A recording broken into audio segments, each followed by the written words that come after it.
मल्लिकार्जुन खड़गे जी ने कहा कि हमें ईवीएम कतई नहीं चाहिए। मल्लिकार्जुन जी, राहुल गांधी जी, आपको ईवीएम नहीं चाहिए, आपको जुडिशियरी भी नहीं चाहिए। आप तो बता रहे थे जुडिशियरी का काम भी हमें करना पड़ रहा है, वो नहीं कर रहे हैं। आपको इलेक्शन कमीशन भी नहीं चाहिए, आपको ईडी भी नहीं चाहिए, सीबीआई भी नहीं चाहिए, आपको भारत सरकार भी नहीं चाहिए क्योंकि ये तो अच्छी सरकार नहीं है। आपको कुछ नहीं चाहिए तो मुझे लगता है आपके लिए सर्वोच्च स्थान और उपयुक्त स्थान मंगल ग्रह है। कोई नहीं है वहां, न जुडिशरी है, न ईडी है, न सीबीआई है, वहां ईवीएम मशीन भी नहीं है, इलेक्शन कमीशन भी नहीं है। वहीं जाइए, वहां बिल्कुल आप शहजादे जी को कुर्सी पर बैठाइए और आनंद से रहिए। मुझे बड़ा आश्चर्य हुआ, मल्लिकार्जुन खड़गे जैसे एक सीनियर पॉलिटिशियन ने कल एक वाक्य कहा कि एससी, एसटी और ओबीसी और गरीबों के जो वोट है वो ईवीएम के कारण खराब हो रहे हैं। क्या सोचते हैं मल्लिकार्जुन जी और कांग्रेस पार्टी कि जो अनुसूचित जाति के लोग हैं, जो अनुसूचित जनजाति के लोग हैं, या जो एसटी लोग हैं, जो ओबीसी हैं, अदर बैकवर्ड क्लास है, उनको ईवीएम में वोट करना नहीं आता? वो इतने अनपढ़ हैं और इतने समझ भी उनको इतनी नहीं है कि वो ईवीएम में किस प्रकार वोट कर सके, बटन कहां दबाना है, कैसे दबाना है, वीवीपैट उसमें निकलता है, उसे देखना है, वेरीफाई करना है। Just because they are SC, ST, OBC and poor, they do not know how to use EVM. ये एक इंसल्ट है। ये कहीं ना कहीं SC, ST और OBC समाज के प्रति एक बहुत बड़ा इंसल्ट है, एक बहुत बड़ा धक्का है। और मैं ये एक्सपेक्ट नहीं कर रहा था, मुझे नहीं लगता था कि मल्लिकार्जुन खड़गे जैसा सीनियर व्यक्ति इस प्रकार के वाक्य का प्रयोग करेगा। मल्लिकार्जुन जी का यह भी कहना था कि हम तो बैलेट पेपर किसी भी कीमत पर लेकर आएंगे और ईवीएम मशीन जो है वो नरेंद्र मोदी और अमित शाह जी के घर पे रख दीजिए। मोदी जी और अमित शाह जी के घर पे ईवीएम मशीन रख दीजिए, हम बैलेट पेपर लेके आएंगे। खड़गे जी, राहुल जी, मोदी जी के घर में ईवीएम मशीन है। E for energy, V for विकास, एम फॉर मेहनत। मशीन की तरह मोदी जी काम करते हैं।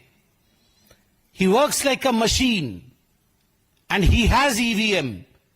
वो ऊर्जा उनके पास है। E for energy, V for विकास, विकास के लिए, डेवलपमेंट के लिए काम करते हैं। और वो अतुलनीय मेहनत, ईवीएम, उसी के कारण आज भारतीय जनता पार्टी जीत रही है। सही कह रहे हैं, हम ईवीएम के कारण जीत रहे हैं, जहां ई से एनर्जी, वी से विकास और एम से मेहनत होता है। और आप आरबीएम के कारण हार रहे हैं। आरबीएम का अर्थ है राहुल्स बेकार मैनेजमेंट। हम ईवीएम के कारण जीत रहे हैं, आप आरबीएम के कारण हार रहे हैं। खराबी मशीन में नहीं है, खराबी लीडरशिप में है। ईवीएम ठीक है, राहुल खराब है।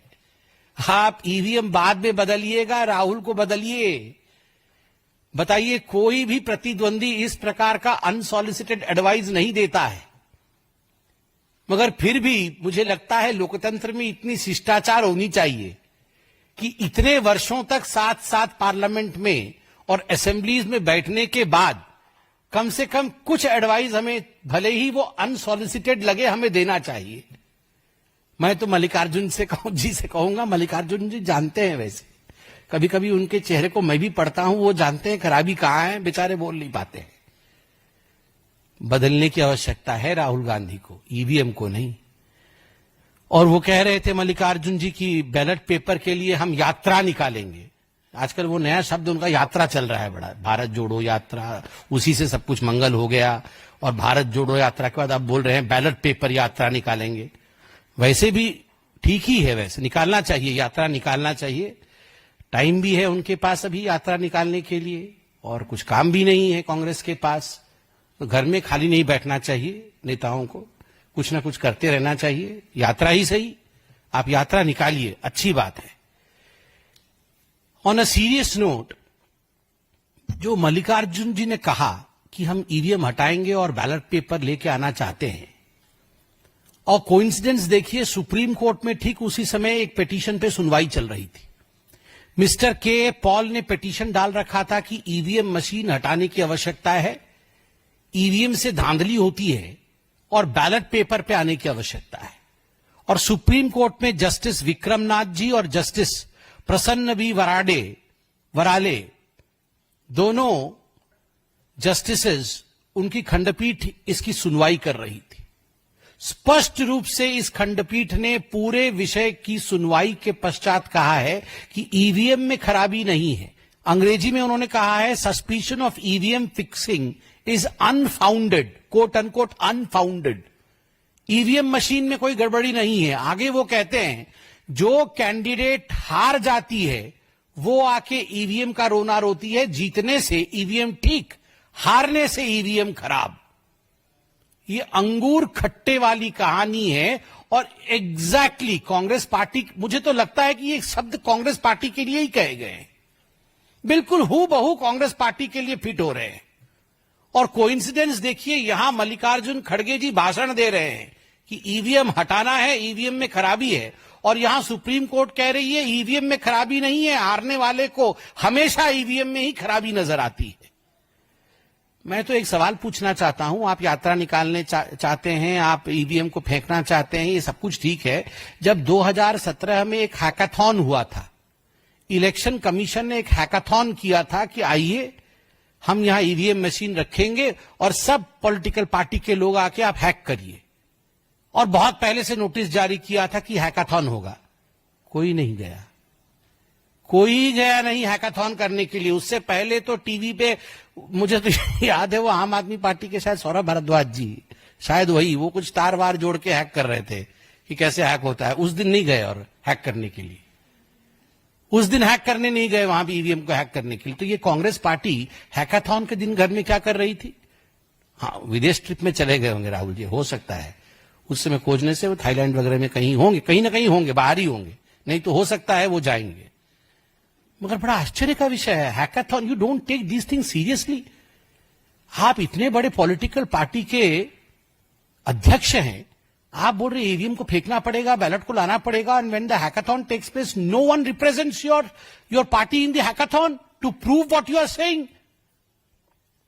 एलॉन मस्क जी ने भी ट्वीट किया है, मैं देख रहा था, सीईओ है टेस्ला के, जो जुलाई 4 को हमारी रिजल्ट्स निकलने के बाद, जून 4 को रिजल्ट्स निकलने के बाद लोकसभा के एक आर्टिकल छपी थी कि India count 640 million votes in a single day.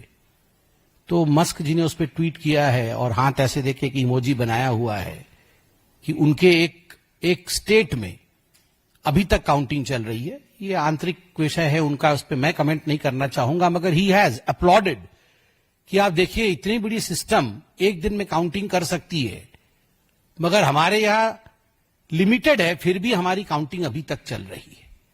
ये भारत के लोकतंत्र की सुंदरता है।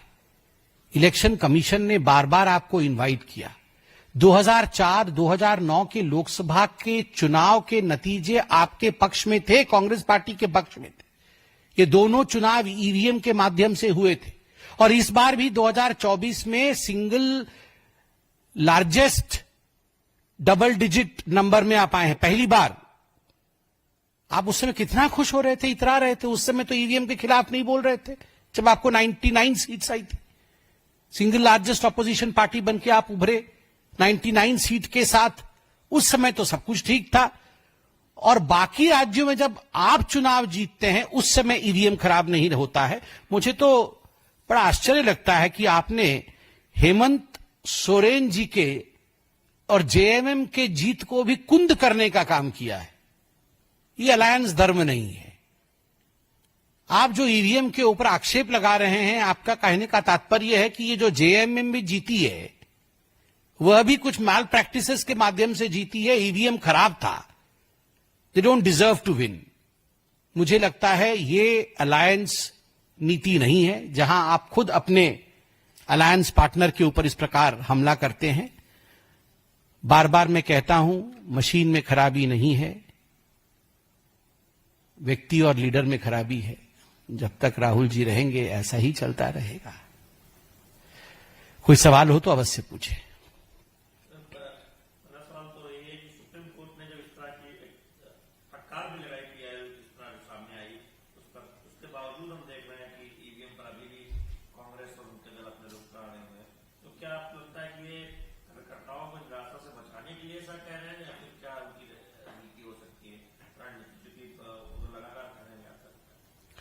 क्या रणनीति हो सकती है और क्या बोलेंगे लोगों को? सब कार्यकर्ता कांग्रेस पार्टी के जानता है, सब जानते हैं कि राहुल गांधी से नहीं हो पाएगा। ये कौन नहीं जानता है? मैं भी जानता हूं, वो कार्यकर्ता भी जानता, हमारे सारे कार्यकर्ता जानते हैं। आप लोग बोलते नहीं है, आप लोग भी मन में सोच के देखिए और कांग्रेस वालों से पूछिए, वो भी बोलते नहीं हो पाएगा उससे। अब क्या बोलेंगे कि ये चुनाव राहुल गांधी जी के कारण हार गए? अब यही सब बोलेंगे, ईवीएम खराब हो गया जी, मशीन खराब हो गई, बिजली कट गई, रोड खराब था, हमारा कार काम नहीं कर रहा था, यही सब बोले। कुछ तो बोलना पड़ेगा ना।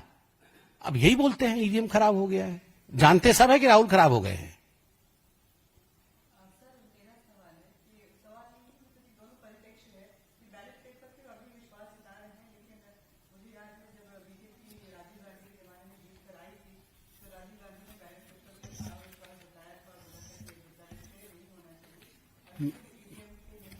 मैं तो वो स्टेटमेंट भी लेके आया हूं राजीव गांधी जी का।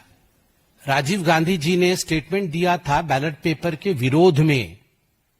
राजीव गांधी जी ने कहा था कि ये 86 सीट बीजेपी को कैसे आ गई, और वो कथन में राजीव गांधी जी का स्टेटमेंट पढ़ देता हूं।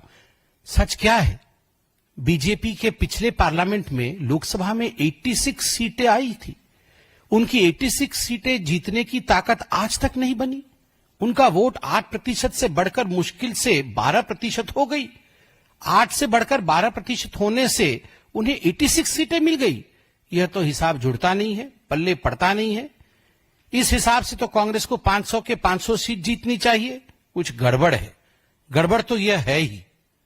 बताइए, उस समय तो बैलेट पेपर में चुनाव हुए थे तो वो गड़बड़ बता रहे थे बैलेट पेपर को, and he was advocating that ballot paper system should be done away with. पिताजी बोले बैलेट पेपर खराब, बेटे जी बोले ईवीएम खराब। वाह, मतलब राजशाही वापस ले आए और उसके बाद बस मुकुट पहना दे इनको। बस एक वहां पीछे पर सिंहासन रख के, आइए जी आइए महाराज शहंशाह जी बैठ जाइए, आप मुकुट पहना दें। बैलेट भी खराब, ईवीएम भी खराब, ये चाहते वही हैं, मुकुट मुकुट पहनना है इनको।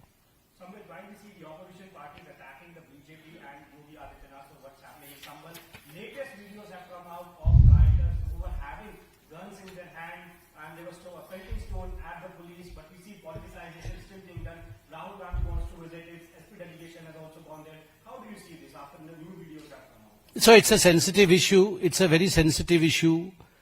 And I would wait for the investigation to be complete. I would in fact appeal to everyone that no one should politicize the issue. Because whatever we are seeing today, these are recorded. The evidences are present in the public domain. As you stated right now, we can see things in public domain. So let the investigative agencies complete their work. दूध का दूध और पानी का पानी हो जाएगा। देखिए, जहां तक आपने संभल के विषय में सवाल पूछा है, मेरा बड़ा स्पष्ट मानना है कि इस पर किसी प्रकार की राजनीति नहीं, इस पर इन्वेस्टिगेशन चल रही है और हम सबको इन्वेस्टिगेशन के नतीजे का इंतजार करना चाहिए। और भारतवर्ष में संविधान का राज है। स्वाभाविक रूप से जो लोग इसके पीछे रिस्पॉन्सिबल हैं, जिनके कारण ये हुआ है, उनको बख्शा नहीं जाएगा।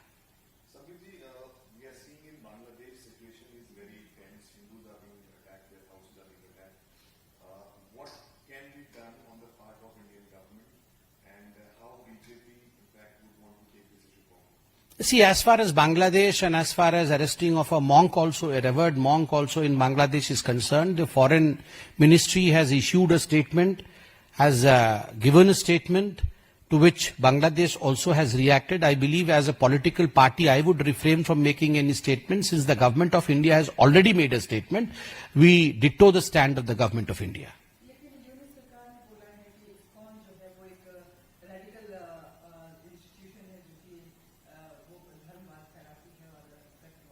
So we all know the truth, but still I would not be drawn into the kind of fight between two countries. The two countries have exchanged notes, they have exchanged statements, and we all stand by the rightful statement issued by the MEEA of India.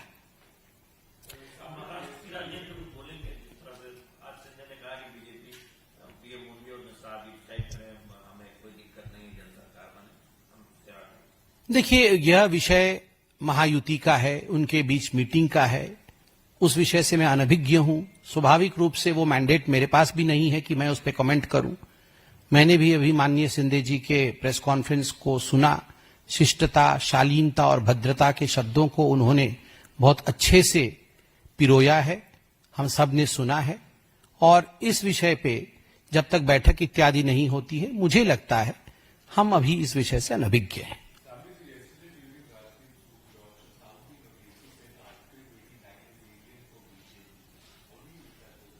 Who said? No comments on that. Not required. Thank you.